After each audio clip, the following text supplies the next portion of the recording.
Hi, my name is John Borshoff. I'm MD, CEO of an Australian listed company called Deep Yellow.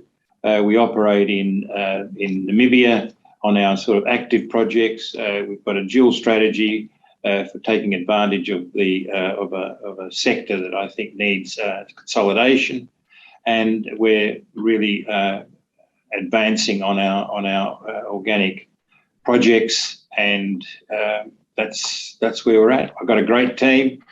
It's the old Paladin team that uniquely got production going. It's the only one that did it in the mid cap, small caps, and we think that's a big competitive advantage in terms of where things are going at the moment.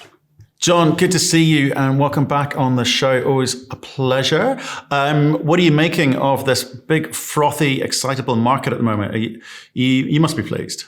Look, there's two sides to this. I think that the gusto at which this sort of revival has happened, and the way in which it's happened, basically we've had a movement from the low 30s to now the high 30s, and basically based on one actor, and so it's not a consensus aspect, but there's a lot of consumers sort of vying for product.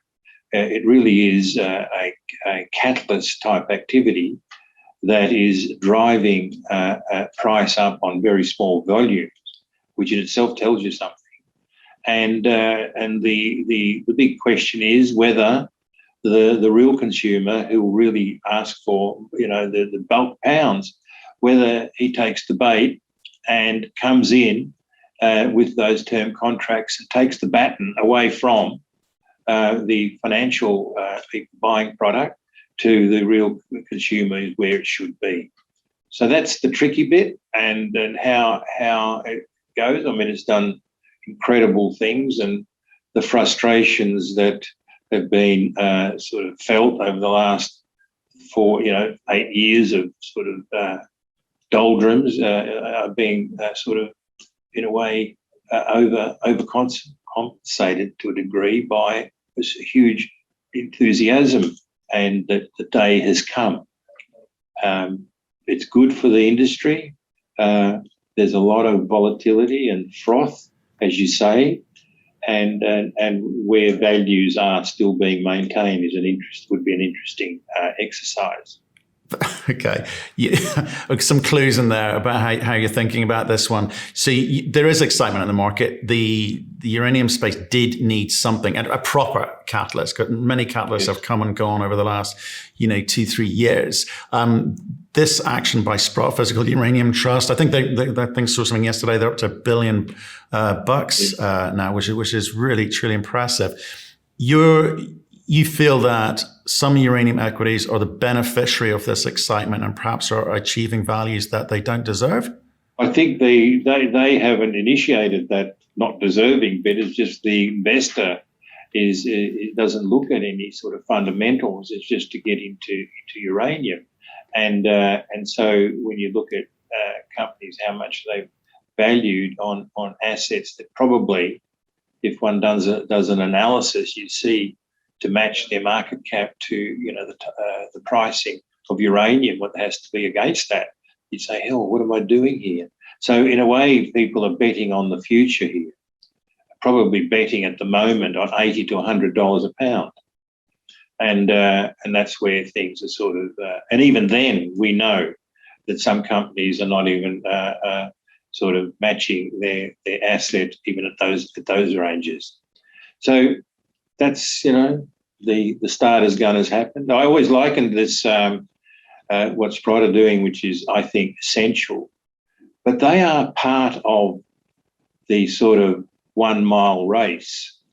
And they're holding the baton in the first 400 metres and hoping to hell somebody's going to take the baton, like the consumers, and then put real sort of energy under the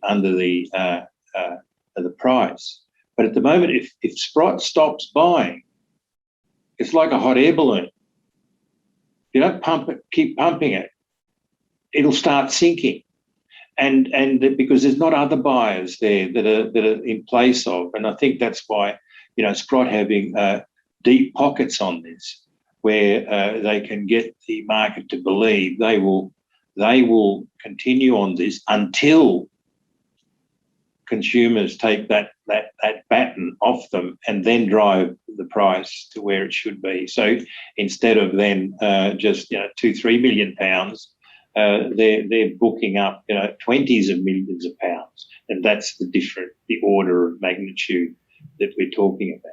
So you mentioned companies talking about needing $80 to $100. Are you not a believer that uranium will get there? I mean, I've heard reasonably credible people talk about $200 a pound. I do believe. Look, I've never talked about prices above the 60 to 65. Why is that? Because you appear to be a fool. My private feeling of where uranium can go are the quiet upside I have for our shareholders of where we will go to. And I've always had that view. So what is happening is that with some that were sort of betting on 55, 60, and from the miserly, very low to high 20s, which seemed a big number, and then those sort of assets they have got, the type of assets, some of them, they have to get this enormous price per pound as a starter to what their market caps are now, and no doubt people will start looking at this. And I'm not criticising that people are investing, and I think it's part of the game. Lithium has had the same sort of issues, and it'll get healthy, money will pump in, but it'll leave some companies stranded based on overvalue, and how then that is dealt with by the respective boards, where in the end you put out, you go to your financier or wherever it is, and you do your analysis, and then you say, well, if I declare this, and this is what I have to do, my share price has to drop 40% to match the sort of NPV and the times value of that. And so they're not a uranium issue. I'd rather we be in this, but there are with each benefit comes some other issues that need to be dealt with, I think. So, I mean, you've got to admire the way that Sprott has kind of weaponized what was UPC. They have come in and kind of kick-started it, or more likely, working the potential up. Well, first of all, they've obviously done a good job there, but you use word like, well, if they don't keep at it, the balloon will deflate, and you've got to hope that the retail or investors are there to kind of pick up the baton. So what's your belief in terms of how long Sprott can continue to do this? So who I'm saying has to pick up the baton are the utilities. Utilities, sorry. To start purchasing from where Sprott has left the spot price, and we're talking now long term. So even at 30, 40, there's no incentivization for development. So that's how far out we are in terms of new mine development and all of those sort of things. But the signals that Sprott are putting out to say, look, Mr. Consumer, we are going to buy and hold this product long term. So we're not going to go out there and as soon as price goes up, we'll just unload it and have the same sort of effect, even though what Sprott accumulate is such a small, insignificant amount to what the market needs in the long term in the contract side to be fed. But the issue is how long that Sprott have to keep running around the oval on a relay and before they can pass that sort of metaphorical baton where the consumers come in of their own volition and say, look, there is a shortage, the the whole thing is, and they'll then start buying at prices way beyond where Sprott gets it to. Okay, so let me try and understand, John, because the way that the utilities come back in and start buying is going to be important too to the volatility of the price, because they usually want to sit on like 3 years worth of inventory. Yes, on average, yes. Right? Something like that, or certainly no lower than 2 years. So do they come in and buy big and then not buy for another 2-3 years, or do they come in and just dip in and out of the market as need be? Does Sprott work with them to kind of plug the gaps? I mean, how does it work? Do you imagine? They've got their own needs, their own inventories, their own forecast usage. They know what they have in terms of contracts for delivery, and they see then this gap, which they then go out in the market and fill. So they don't fill it in for 9 years and then hold off, because the cost of money on that side is too much, because you still have to have some order. So the groups that are sort of 2-3 years out in inventory, there's a constant. They will come in and they might a term contract here, a term contract there, building on the layers they've already established. And and they won't necessarily go to a Sprott. Sprott, it's an interesting thing. I've always said that a warehouse or a trading group is very difficult for them to participate in long-term contracts, because for long-term contracts you need supply. Either you get it through your mining operations, and so you can sustain what you're committing, and it's always there. Whereas with a warehouse, if you haven't got that supply, you are dealing with a finite amount which you cannot commit beyond a time that your product runs out. Because if you do that, it's like a mining operation in its life of mine start promising delivery outside of its life of mine with no product there. So that's and these play to each other.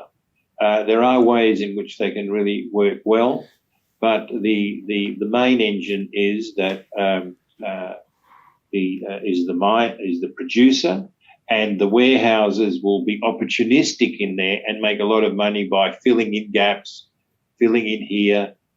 Maybe they'll go to 1 or 2 year sort of commitment contracts if incentivized enough. And but if they deplete £2 million or £3 and the inventory goes from 15 to 12 or then to 10, in there's an end which needs strategies in which how that will be counted to make them a legitimate long-term player, and that's why I think it was Newcomb. They played for many years on the long-term market, but they had 1/3 of the down-blended Russian material committed to them, and that was like their mine.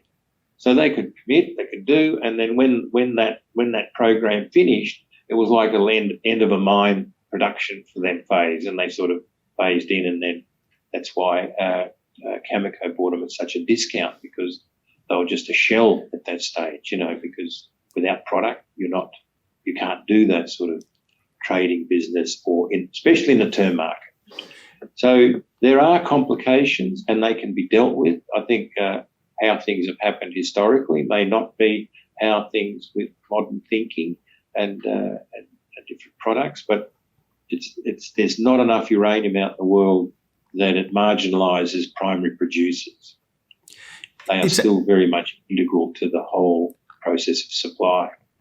It's interesting when you put it like that. So Sprott have physical gold trusts, yeah.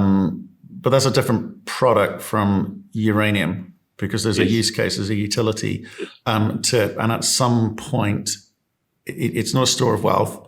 Long term, there's a utility to it, and they would have to monetize that at some point. Is that what you're saying? Yes, yes, because I think keeping gold has got other psychological reasons why, fear of the unknown, and, if this breaks down, all the preppers and that, they've got their gold to do this and that with, and the amount that goes into industrial usage, which is a real demand, is a very, very small percentage. But nobody keeps uranium on that basis. It's completely and purely an industrial sort of commodity that is virtually fuel, and you need to use it and to replenish it, and to then give that supply to consumers, who then pay a premium on that long-term commitment over and above the spot price that is happening. It's interesting, actually, because I think it was in the 80s or something. There's something similar happened with copper. There was a kind of synthetic shortage, in the sense that you had one big buyer, I think it's a Japanese trading house, buying up copper and driving the price up.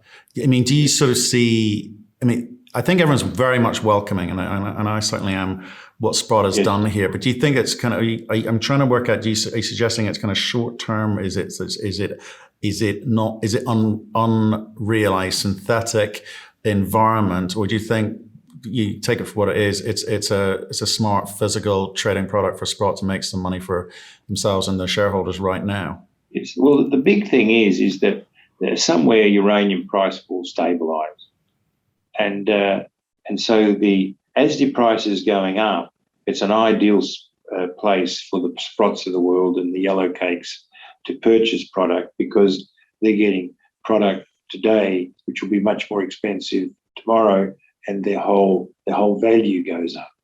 And so it's used that they're going to make $10 a pound in the 6 months if it's on an upside, and they can do something. But when you've got only you're in a bull market where you're competing with the consumers, and you then buy it and there's only $2 in the coupon, so that means that the value is the embedded value that you built into your warehouse on the price rise, and that's where I'm saying the biggest gain is. And there are other strategies which I don't want to go into at the moment, or publicly anyway, but in terms of how these organisations should work in the long term. But they are not an end to themselves, because there will be the desperados that will sell the little groups that might sell pounds into this, but it's not even a cooperative. And there's just not enough pounds, and why should they sell when they can unless Sprott can give them some advantage where there's some carryover value as part of that product when it goes off, but I don't think that's possible. So in simplistic terms, you say, look, this is great, and it is great, there's no question. It'll be great while prices increase, and it has a twofold effect. It's got a value accretion for Sprott, and it's got a realisation to get closer to the incentive pricing needing to galvanise the development needed for new production. But if I'm a bank and someone's coming to me and saying, "Hey, look, spot price is now $50. It's been $50 for 3 months. The future is up. Like the general trend for the last year has been up." As a banker, I'm going to go, no, I want to see that, at the minimum viable price for you for at least 12 months. I want to know there's some stability here. And then in 18 months' time, you're not going to come trotting back to me because, you're only able to get a contract offered to you at $40 because the market's come off again. I mean, is there stability in the future in terms of uranium price that you can see because of what Sprott's doing? Or do you think because of what they're doing, we just don't know how the market has been gained or played? So Sprott is not going to change that long-term upside of uranium. All it does change is how quickly you get there, and it brings it forward. So in that way, they play. The reality is sooner than later, and they're doing a great job for that. But after that happens, the boots on the other foot. It then takes its cue from what the consumer is willing to buy, and those warehousing. They have a lot to play in a business, and I can think a lot of ways there that they can get the value they have in those warehouses. They can sort of create some sort of revenue streams as a side issue while the product still sits in the warehouse, and in that sort of financing area. But that's it's not a big deal. It's just more the holding costs that sort of helps, but not a real sort of revenue thing to what the investors of this Sprott or Yellowcake would expect as a ongoing concern. What it has been doing is driving up equity prices for uranium companies in the last 2 weeks have been phenomenal, having sort of come off a bit. People are excited. They're placing bets everywhere. We're seeing a bit of M&A activity. So Exarga and Encore, in fact, Encore, doing their roll-up strategy seems a smart move, that one, quite frankly. Do you expect to see a lot more of this? Not as much as what one would think, and I think that, and I think it's all due to the sort of general makeup of the industry, what it is now, and those players that are willing to think like that, those players that can actually look at opportunities and say, look, by amalgamating X and Y, you get a completely different animal, and that has a multiple factor going in the transition. Generally speaking, just doing M&A with just accumulation philosophies is, I don't think, the way to that real value is created in the mid to long term, because this is ultimately driven by need to supply, and already the whole issue here is who's going to build the mines? Where is this real production going to come from? We need it. There's a bit of a query in terms of how quickly the batteries will happen. Well, already there's 450 reactors going to 500, and they are operating and need fuel. And even for those amount of reactors, there's a shortage looming. So the analysis is on which of these companies, groups, are going to convert to real production that will satisfy that looming shortage that's there. That maybe still the consumers don't quite believe it, but it starts to be believable when Sprott buys 400,000 pounds in one night on the spot side, and bam, it goes up by X dollars. So it means it's sort of fairly tight there, and I heard that there was a nice interview and saying that where they buy it, yes, for traders, and then I heard him say we actually get some product from producers, and so each producer sells a little bit into the spot because he doesn't commit everything to the long term, or he can't, and sometimes you put some of that excess into inventory, but in these tough times you sell a little bit of that product that you only got $30 for the day before, and now it's 38. So that's a good little windfall on the short term when product that you're bringing in is not the scarcity within that company. That's because they're already producing. And so all you can say is that it's Cameco and Kazatomprom, because there's nobody else. There may be at BHP, these byproduct producers, these quasi-uranium people, and that aren't relying on prime, their sort of economics is just an offset against their copper costs, or offset against in South Africa against their gold costs. So that has a different economic structure. But luckily, that's not that much uranium that is there. And see, do you think that there are? And you kind of intimated it earlier, but do you think there are uranium equities which are the beneficiaries of a frothy market who perhaps quite liked it in the shade when no one was really sort of questioning the fact that there's no activity? Because at some point the rubber's going to hit the road. They're going to have to tell their shareholders, tell the market, here's how we get into production, here's where the revenue is, this is the timing for that, and here's some numbers. It's $50, $60, $100, whatever it is. But do you see that? Do you sense that? Because the only reason I ask is when I asked about M&A, you said, well, I don't think there's going to be that much M&A, not as much as people think. So what did you mean by that? Well, I always liken an industry or a sector to a David Attenborough show where you have different animals around from the undergrowth up and right up to the predators, and each serve a function in this forest, and each are rewarded by things that aren't necessarily what's rewarded by the more alpha as you go up.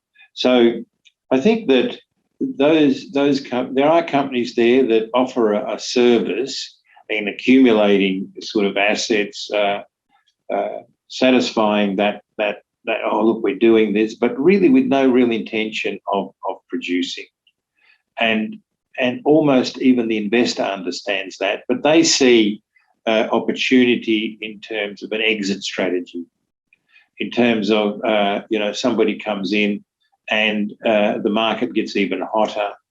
That clever MD then sells to somebody else, and that hot potato ends up with that group. And all of a sudden you've got 7,000 very happy shareholders. So there's that group, and then there is the next group that have real aspirations that they will develop, and probably not all the wherewithal to understand and appreciate where this market cap is driving them to, and what real challenges that's presenting when that DFS is measured against your production and your price that you're going to go for, and or you've got some issues.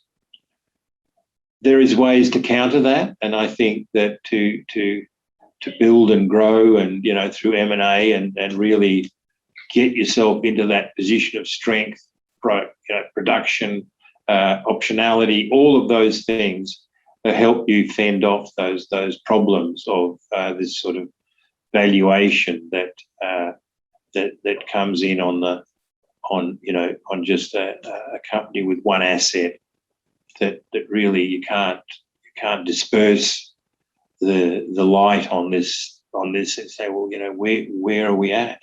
And because there's got to be production outcomes in the next sort of 2-3 years, that fact can't be hidden. In the previous booms, those acquisitions, we needed uranium production in 10 years' time. So it didn't put focus, but people will be put under the torch much sooner in this, where production really has to sort of come into a real part of the business of those hopeful companies, the ones that are saying they will be producing. It's interesting, actually, when you talk about companies with no intention of getting into production. I agree with you. I think they have a function and they have a role in the ecosystem, David Attenborough ecosystem. It's the companies with no ability to get into production which are sucking up investor money. Those are the ones that concern me most, because that's not being honest with the market. No, and I really like in the Canadian model, the honesty of those companies in the gold business. These are prospectors in the true sense of the word. They discover, they love that space, and their whole expression of success is selling that to a gold producer, and off they go, and they sit there, and there's a legitimacy about that. there's a speciality that sits there, and they don't pretend that they are going to mine anything. And that's absolute. And I think that's the jungle at-breath thing. They got a role. Everybody's got a role, and it ends up blending into making a good industry. With the uranium side, of course, there's less players, so everybody's more standing in the middle of the sort of stage, fairly distinctly, and they can't be lost even in the crowd to say, there's hundreds of companies and this and that, and that's the sort of difficulty, and that's where people can measure, or analysts can measure more accurately what the temperature, what the temperament, what these companies are, and what are they really sort of doing. My thing is always that the industry has to get up and show it's capable of producing. That is so bloody essential, and the more that do it, the better it is. And so I'm not against that. It's just that, in my analysis, I don't think that's as easy as what people think. And I think, as I've mentioned a lot of time, history shows that, how few companies have got across on that. And the US company's got a bit more of a chance to come out, because it's a fairly commoditized way in which that product is won. And and these models will work because they work on human nature. People will invest on plans that have been repeated dozens of times. Up comes a boom. Here's the opportunity, and there'll be from 60, 70 companies. There'll be 150 companies in the next 12 months probably. So those 70 companies will be digging up little assets. They'll be buying not as good an asset in these accumulators, and so they'll set off, and so it becomes a chain of value that people have, and each little group will go ahead, and some of them may even spend time exploring, which is the really hard side, and I think the real need, because there's been so few discoveries being made over the last 10, 15 years. And that's where the money needs to go. And for them, that's an honourable way to sort of make success, although high risk, and it's not that successful as any exploration is. So, this is an industry which does need to produce, and it needs to produce a lot more than it's, obviously currently because of COVID, the supplies come off a chunk. But even before that, we've talked on previous shows about, supply demand intersecting, in 2024. I think if you look at the trade bodies, they sort of talk that language too.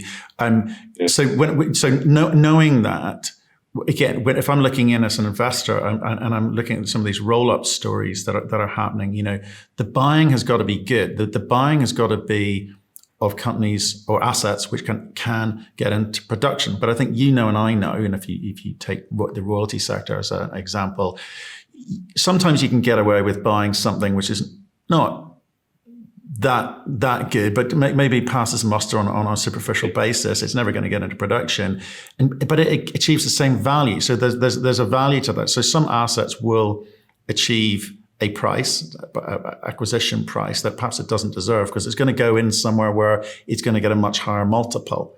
So those fun and games will happen, but I guess that's just part of the market. Yes. So a free enterprise, absolutely.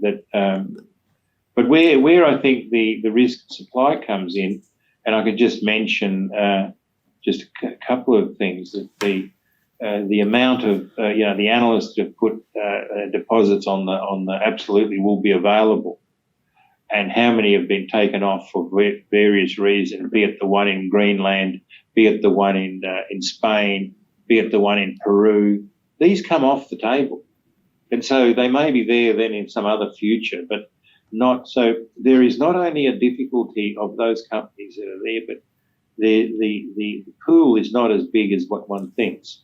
And in a sort of a technical geopolitical even the amount of ability available to do something of a commodity that requires the utmost standards.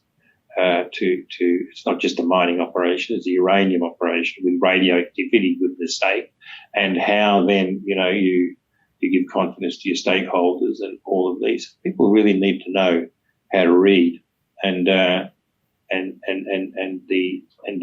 is just natural sort of filters, and the whole supply can't be just reliant on Kazatomprom and Cameco and Orano. It's just nonsense.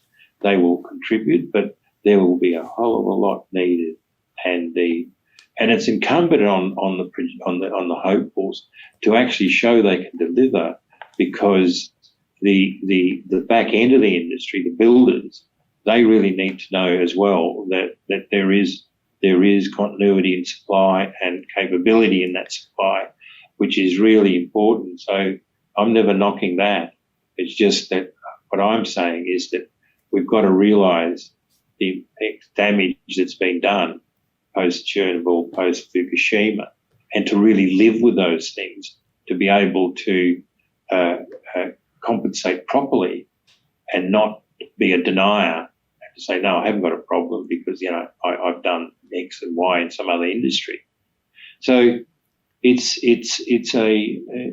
complicated, and it shows you just how far away that problem is from the fairly sort of in the street, in the office, Sprott buying uranium, and it creates its own sort of environment, which is very important. But the real area of sweat and tears and taking risks, in many different ways, with investors' money on projects that really need constant attention to be able to produce. That shows you that side, and that's not as easy as just making these financial packages and proceeding on that sort of basis. Nothing wrong with that, but people really need to realise what the difference and where expertise. I liken it. Some people have got an aeroplane and they polish it, they've got it, and then somebody says to the guy, well, you better bloody fly this thing. And the guy says, well, I can't fly it. I mean, it's as absurd as that sounds. There's an element of that.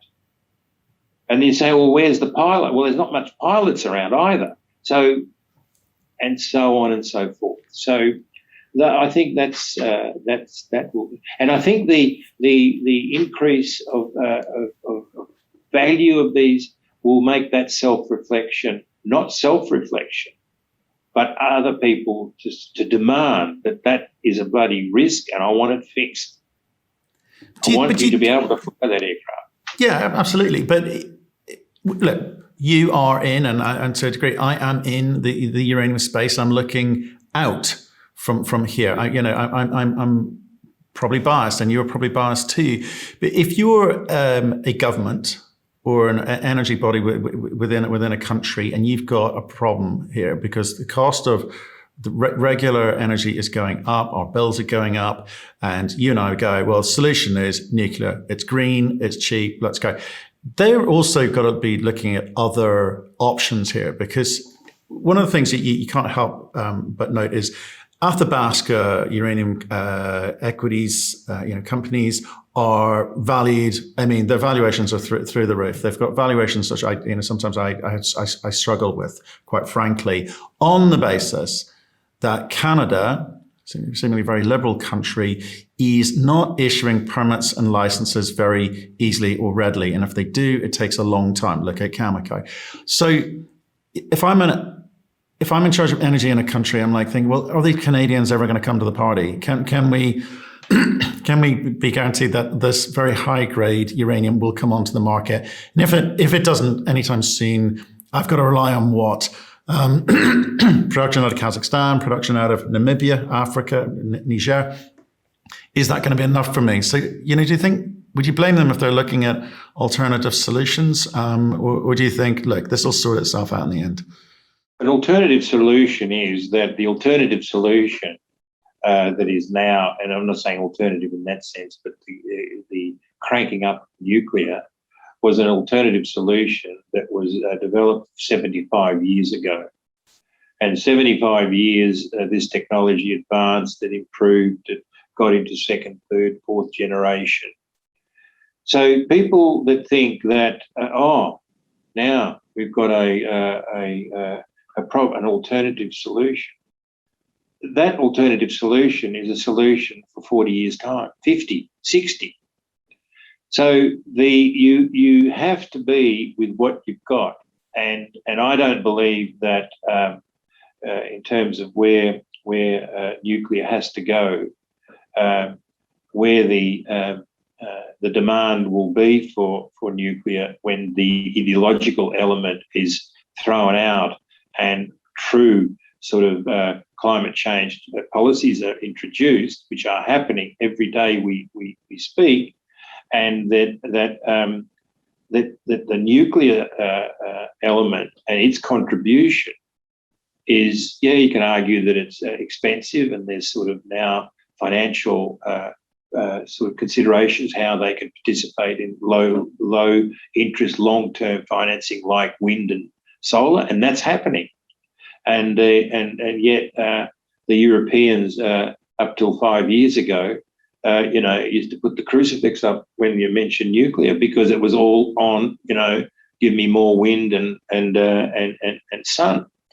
But the enormity of where we're going in decarbonisation makes, with every increase in that expectation, it makes nuclear a godsend in the true sense of the word.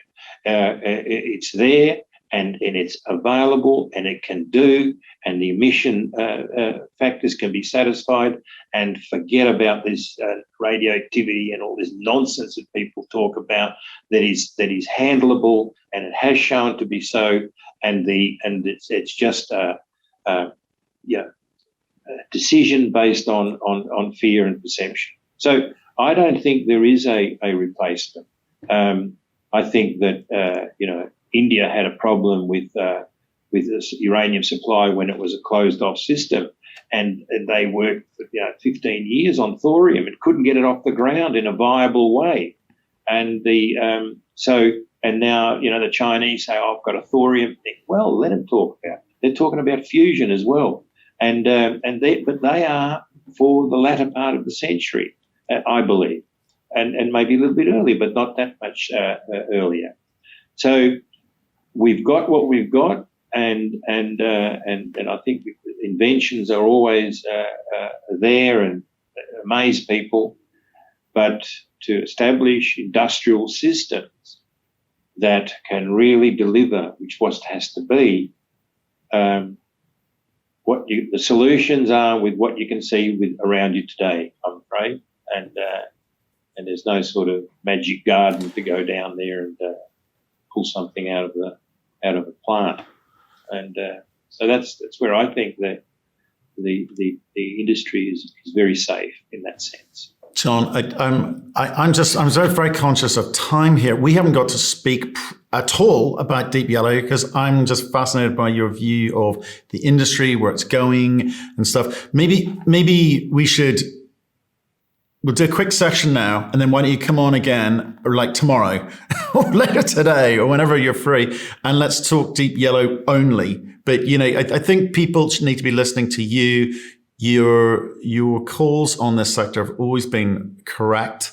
Every time we've spoken, you've called it like it is. You predicted it like it is, and I truly value that personally. I think people watching this should too, if they don't already. So look, let's do 5 minutes on this, and maybe if you've got time this week, and I know you're busy. Yeah. I'd love to do that, but in terms of just from Deep Yellow's side, I just want to say one thing as a segue into what we could talk about for sort of 20, 30 minutes on the next meeting. Yeah. What Deep Yellow has been doing in the last 4.5 years since I've been there is something that is with a consistent strategy and